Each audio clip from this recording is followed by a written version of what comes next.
Welcome to the Global Investor Podcast, a show that focuses on helping foreign investors enter the lucrative U.S. real estate market. Host Charles Carillo combines decades of real estate investing experience with a professional background in international banking to interview experts in all areas of U.S. real estate investing. Now, here's your host, Charles Carillo. Do you have money sitting in the stock market and you're worried about it? Or worse, you have money sitting at the bank, not keeping up with inflation? My name is Charles Carillo, founder and managing partner of Harborside Partners. And since 2006, I've been investing my money and my family's money into income-producing properties. These are real assets, real properties with real addresses that produce real cash flow. At Harborside Partners, we provide passive investors who love real estate with a turnkey investing solution. If you want to put your money to work in real estate but can't find deals, don't have the time to get funding, and the last thing that productive people want to do is manage real estate. We find the deals, we fund the deals, and we manage the tenants, the termites, and the properties. Partner with us at investwithharborside.com. That's investwithharborside.com. Go to investwithharborside.com. If you love real estate, you like the idea of passive income, and believe that income-producing properties will appreciate over time, go to investwithharborside.com. That's investwithharborside.com. Welcome to another episode of the Global Investors Podcast. I'm your host, Charles Carillo. Today we have Micah Mattox. He is a director of both commercial insurance and multifamily insurance at RealProtect, a real estate insurance brokerage operating nationwide. RealProtect helps real estate investors manage their risk and protect their assets by using specialized programs designed to fit their needs. So thank you so much for being on the show, Micah. Absolutely. Thank you so much for having me. So please give us a little background on yourself, both personally and professionally, prior to getting involved with insurance. Absolutely. So I originally was going to law school and just found a lot of interest in that, a lot of interest in courtroom stuff and just the way the law was, and ended up helping out a friend open a state farm.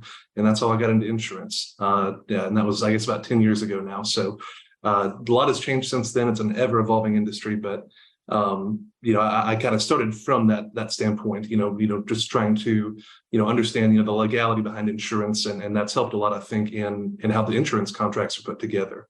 But yeah, that's kind of where I started at. So are you specifically working now with commercial properties nationwide? Is that really your focus? Not Correct. So much residential anymore? Well, it's mixed, so habitation, is multifamily and things like that. So that's what I focus on mostly. Mm-hmm. RealProtect as a whole, they do schedules of single family homes and just really anything. But what I focus on is mostly multifamily, commercial property, things like that.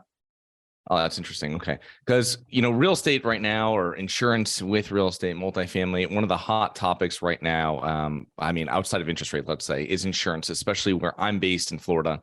But it's not just Florida. Last year I had an insurance policy on a property in New England and increased by 12%. And for our listeners, can you explain a little bit about how, what are some of the main factors that will impact property insurance rates? Because everybody always tells me, I was out with friends last weekend, and everybody always tells me their insurance down here in Florida, it's like the big topic. And then they're telling me I've never had any claims.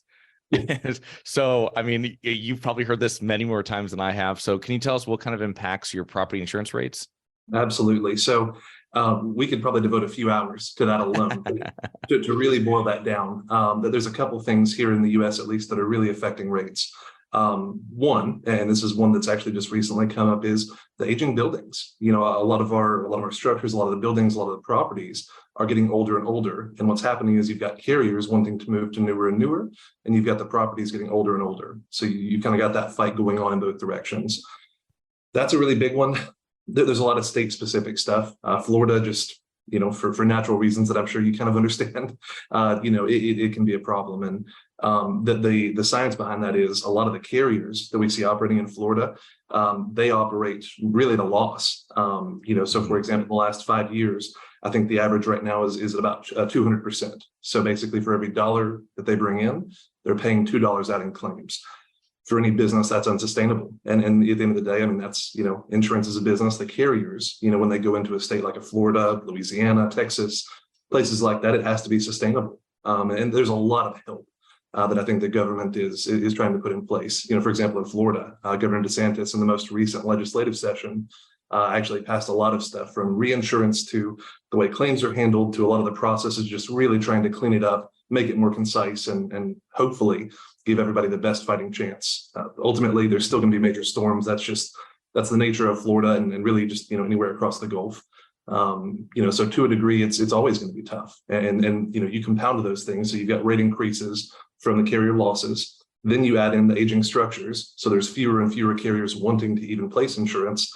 And it gets really tough. I mean, sometimes on some properties in a state like Florida, we have access right now to about 350 carriers and brokers that we operate with and partner with. Sometimes it literally does come down to one carrier out of all those. It's not always that we're getting to choose between the best three. Sometimes we get lucky to have one. And then the capacity issue, and that's a really, really big one lately. So really what that means is, whereas you used to, in a state like Florida, you used to get one insurance carrier. Let's say you've got a $20 million property. You've got one insurance carrier, they take the whole thing.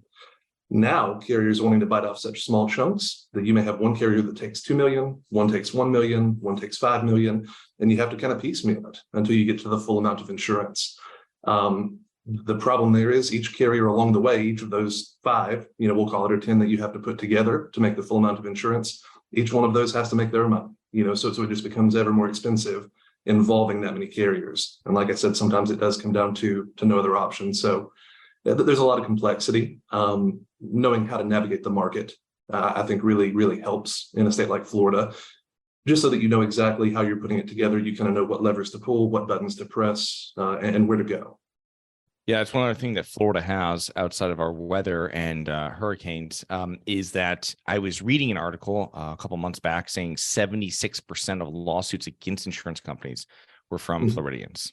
And there's tons of fraud going down here, all through Florida with that. And I imagine it's in other states too, but that's a huge thing that has added right on top of everything else you just mentioned, I feel. And that's one thing that I think, that we're going to start seeing some good movement on. So Florida, the reason that they bear that title as the most litigious when it comes to insurance is that there was a process called assignment of benefits, AOB. I don't know if you've ever come across that or read that. So let's say that you experience a property loss. There was a technique, if we can call it that, a technique, I guess, where certain public adjusters, attorneys, contractors would kind of team up. And there's a process by which they can allegedly, in some cases, where they can allegedly game the system, maybe a bad way to put it, but where they can induce larger losses. What may start as a $5,000 or $10,000 incident or a $50,000 incident becomes $500,000, $1 million, $2 million, whatever it may be, through this process. And that, I think, is the biggest thing that they've really fought in Florida, at least from a legislative standpoint, to curtail, is just trying to clean up that process. And like all things, that started as a very needing, that there was a need behind that process. It was a good process. And then, of course, the few came along and ruined it for the many. But nevertheless, that hurts everybody. If what should be a $10,000 claim, gets paid out at $1 million, that's not sustainable, for anybody. Right. Or also someone has an older roof that should be replaced, and now there's some wind damage from a hurricane, and they're getting pulled out, paid for a full roof, which really shouldn't happen. You have a lot of depreciation on that. Yeah. It's just, but that's, not to get into the whole thing here about lawyers and everything else, but there is, so for real estate investors, come back to kind of what we really want to talk about is, I've had it within claims myself, or not claims, but within carriers that on a renewal, they have a whole list of stuff that they want you to fix. Or when you're in, this is perfectly fine, but these are ways I would feel to avoid large increases on insurances, kind of keeping the property in great shape and making sure everything's maintained. Are there any other ways for real estate investors to avoid, if at all possible? And we're talking, we have listeners from all over the United States, all over the world, but investing here in the United States, for places where we're really in the Southeast, I guess you would say, or any other place, how do you avoid these large increases on insurance premium renewals? Absolutely.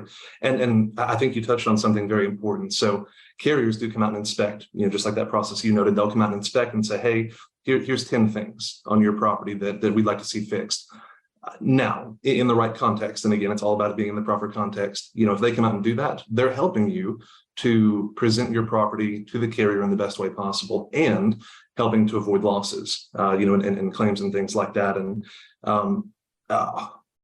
there's a mixed bag. Sometimes some of these recommendations can be overwhelming sometimes. but most of the time they are very valid things. And, for example, this is one we had come up recently.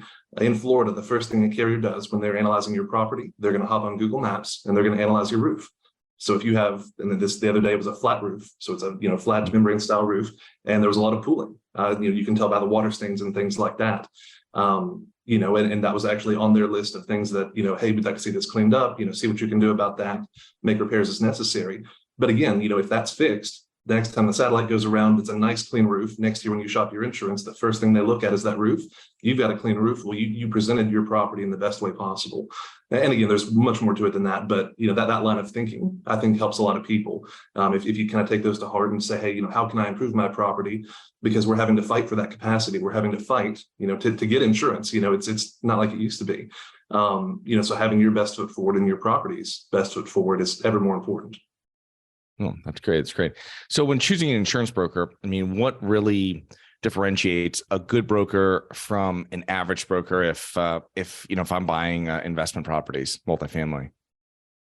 So in this industry, in our industry, which is real estate, I think it really comes down to having somebody who focuses on real estate. And I think the hard part when it comes to a lot of insurance agents and brokers is that sometimes, at least, they're across the board. They may focus on 10 industries or 100, and it kind of makes it hard. I think we see the best success and frankly, the best diagnosis and the best program from insurance brokers who do focus solely on insurance, or sorry, that's good, who focus solely on real estate.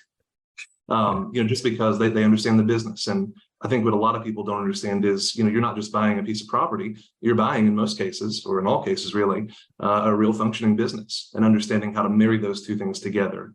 Covering the property is important, but also the well-being of the business, and just knowing how to work through those waters. Yeah, there's one thing, if people ever ask me about it, I say, go and find local landlords or property owners that are owning similar properties to you, age, type, stuff like this, and ask them who they use. And usually I've gotten some very good recommendations from doing that. And that's for property managers or anything else, really. Yeah. But it's really just finding people that are in that similar property, that are similar to what you want to be doing, or doing what you want to be doing, let's say, and then getting it that way and kind of sorting through what then going through. And because, you go through online or something like this, you're never going to find anything. It has to go from like a referral source. You're just going to find a lot of homeowner insurance companies that don't know what it is when you have tenants in the property. Certainly. Well, and it's such a vast difference as well. If it's a duplex, for example, you're going to have a whole different group of carriers that would entertain that versus a 1,000-unit complex or a $5 million commercial property, something like that. It's really two different worlds. But no, you're exactly right. And I think a lot of people can benefit from that, just, referring, number one, but also just, going out and looking for similar properties and saying, hey, where this is at, where do you have your insurance at? Where do you get this from? I think that's something a lot of people are starting to do more and more. And it really helps, in our position, we're all across the nation, so we can find a solution, regardless. And, we're in tune with a lot of these carriers, but sometimes there is a local carrier who just, is more regionally attuned. And sometimes you can find them by doing that. Yeah.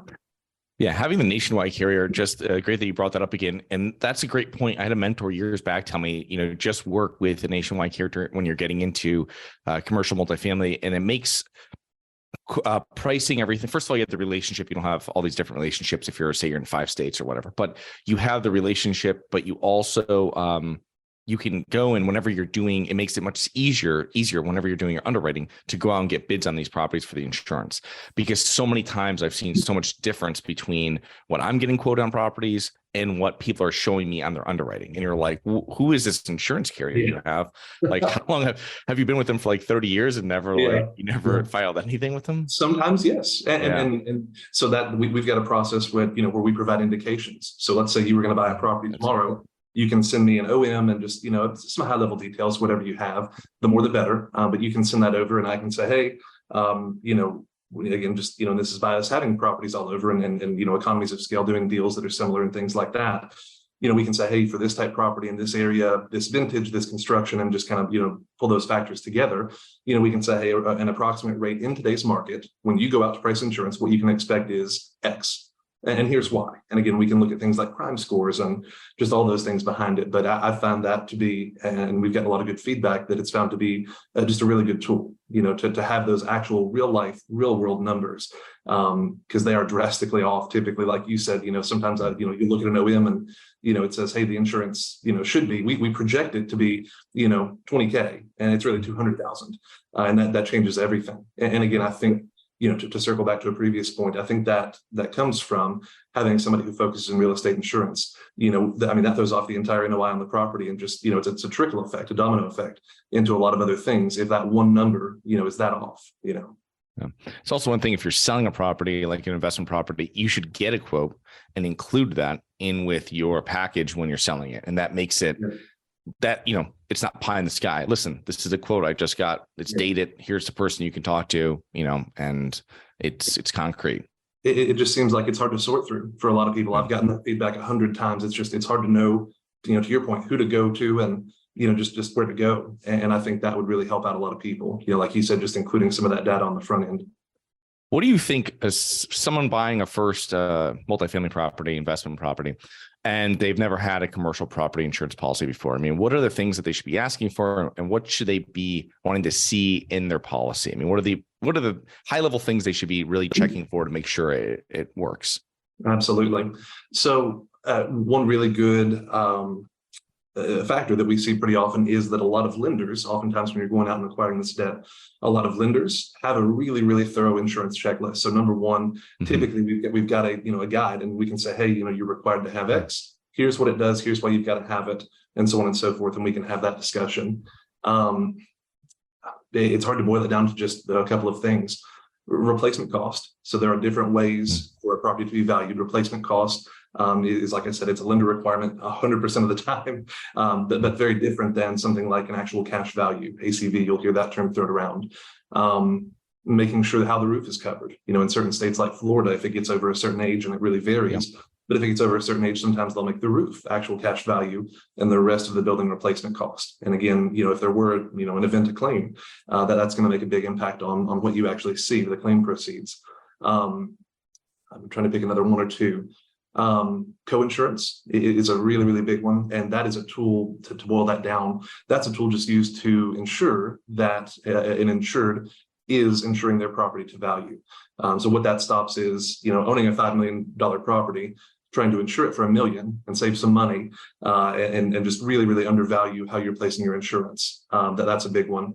And I think that goes hand in hand with the actual replacement costs.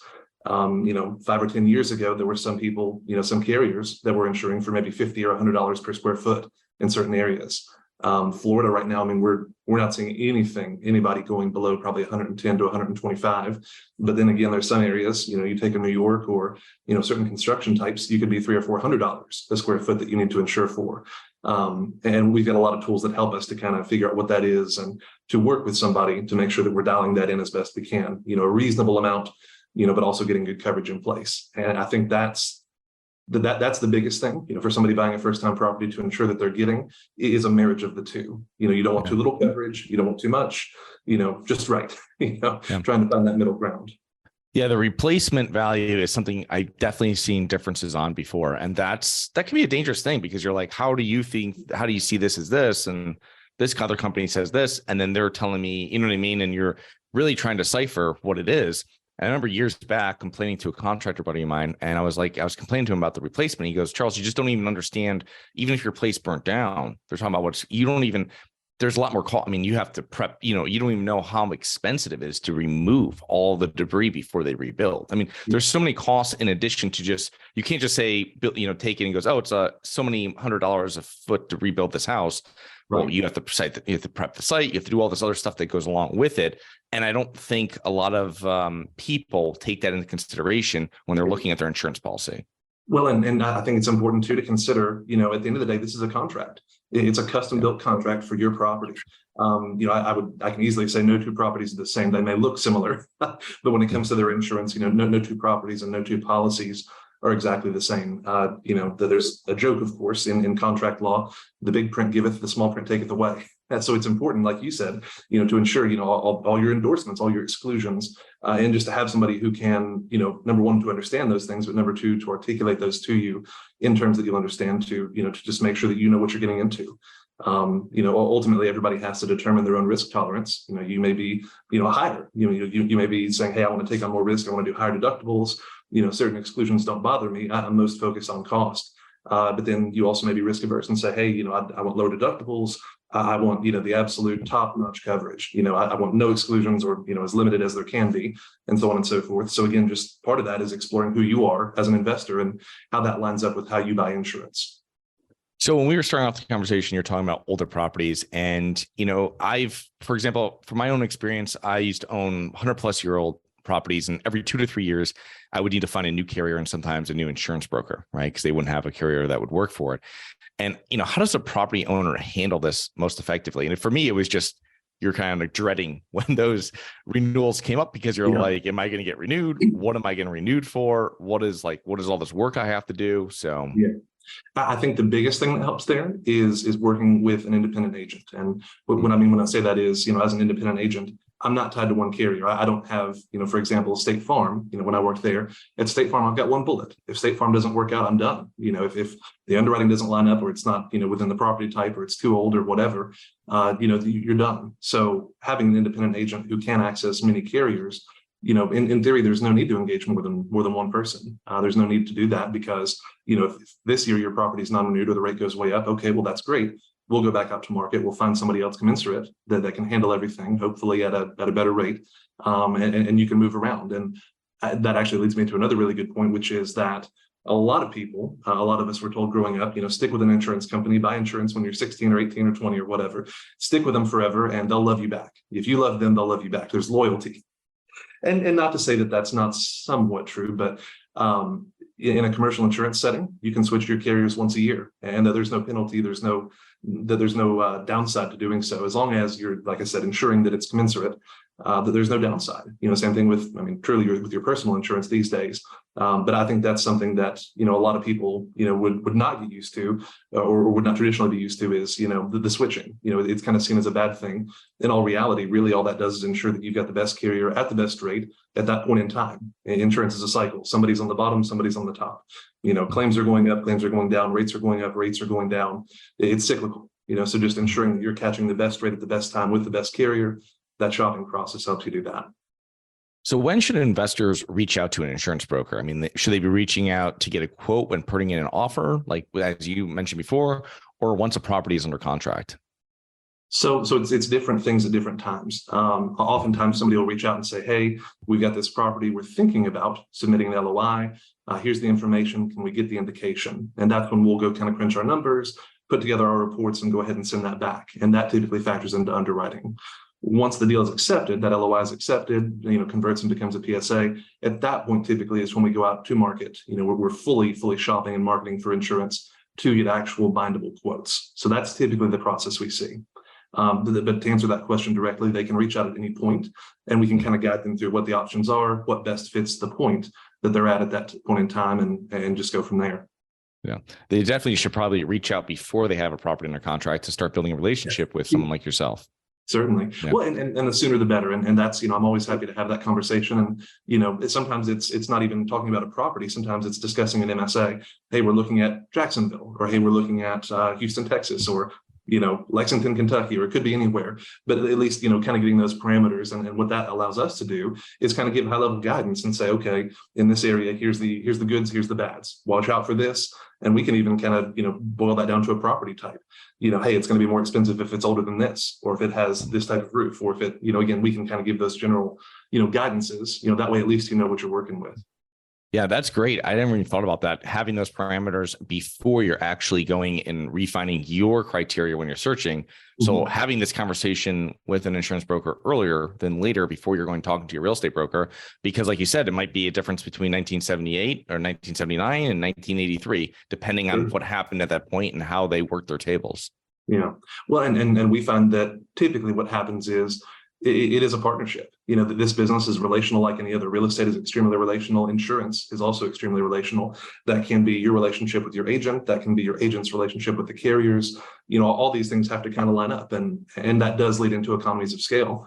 One thing that really helps us out is we've just done so many deals in so many areas, and we're so familiar with the carriers and underwriters. When we call, they know who it is, and that helps us. And when we need to ask for that favor, when we need to get that price down a little bit to push a deal across the finish line and get you closed or whatever it is, when we have to make those asks, we have better success. I'll put it that way.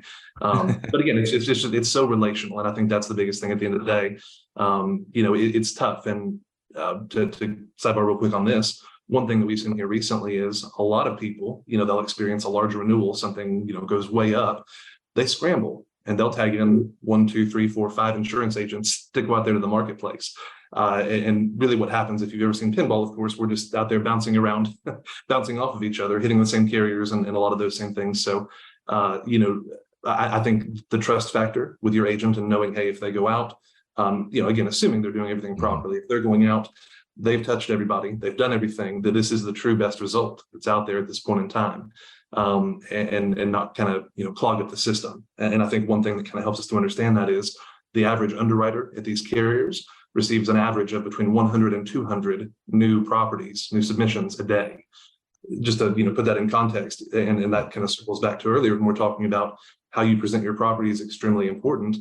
If they can look at it, we give them all the information they need. They've got a really, really clean property they're looking at. We've explained everything, pre-answered all their questions. If we can do all those things, you're at the top of the stack. Interesting. Okay. So as we're wrapping up here, what are some common mistakes you see real estate investors make in regards to insurance? There can be many. I think I would say just knowing risk tolerance and understanding what you're receiving. I think that's the biggest thing that a lot of people don't receive. That we'll talk to somebody, they've owned a property for a year or two, that they'll want us to take a look at it. We'll look at the policy, and maybe there's questions, sometimes really, really, important questions that we'll have, and we'll say, hey, is there a reason you chose to do that? And they're like, I had no idea. I had no idea that was there. Nobody ever took the time to explain, what I was receiving, and just to be frank, some of these insurance policies are 300 and 400 and 500 pages. It's not light Sunday afternoon reading. So a lot of people aren't going through and line by line saying, hey, what's this? And there's a trust. They trust their agent, to be doing the right thing and looking out for them. And most of the time that does happen. But like I said, just knowing what you're receiving, I think is the biggest thing. And again, it's a kind of a domino from there. It goes into the quality of the coverage and the price and all those things. But knowing what you're looking at, having at least a little bit of insurance knowledge. And there's plenty of us out there who are willing to provide it, to work with somebody and kind of give them that knowledge base. But I think that's the biggest one we see. All right, some great information. So how can our listeners learn more about you and your business? So the best way to get a hold of me is going to be by LinkedIn or by email. We've also got our website, which is just realprotect.com, and it's got a bunch of information really for any asset, any type of real estate. Just kind of walks you through, how our process works. Okay. Well, thank you so much for coming on today. I will put those links into our show notes, and looking forward to connecting with you here in the near future. Absolutely. Thank you so much for having me. Thank you. Hi guys, it's Charles from the Global Investors Podcast. I hope you enjoyed the show. If you're interested in getting involved with real estate, but you don't know where to begin, set up a free 30-minute strategy call with me at schedulecharles.com. That's schedulecharles.com. Thank you. Thank you for listening to the Global Investor Podcast. If you like the show, be sure to subscribe on iTunes or Google Play to get new weekly episodes. For more resources and to receive our newsletter, please visit globalinvestorpodcast.com. And don't forget to join us next week for another episode.